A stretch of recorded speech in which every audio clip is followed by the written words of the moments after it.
Mga kapuso, umabot sa girian ngayong araw ang mega sagutan nina Senator Robin Padilla at Senator Kiko Pangilinan na sumiklab sa plenaryo kahapon.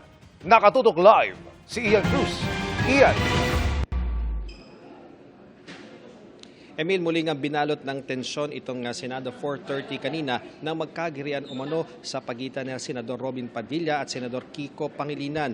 Nakasuspindi pa naman, Emil, ang sesyon sa plenaryo dahil nga sa break ng mga senador nang magtakbuhan ang mga miyembro ng Senate Sergeant at Arms patungo sa Senate Lounge. Nagkatensyon na pala sa pagitan ni Senador Robin Padilla at Senador Kiko Pangilinan habang papasok ng Senate Lounge. Bukod sa mga taga-office of the Senate Sergeant at Arms o OSAA na nagtungo sa lounge, ilang staff din ng mga senador ang nagtungo roon. Narito ang ating panayam.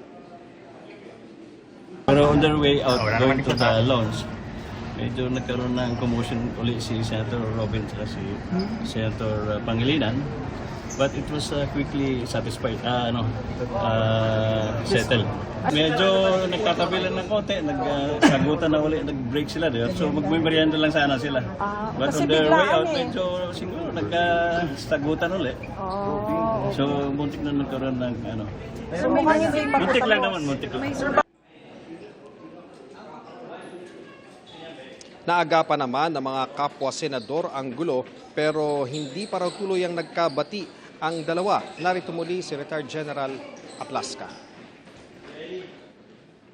Medyo hindi pa masyado settled kasi di ba ang request ni Senator Robin is to apologize at the plenary, which the other Senator Pangilinan will not agree. Tapon na natin itong rules of the Senate.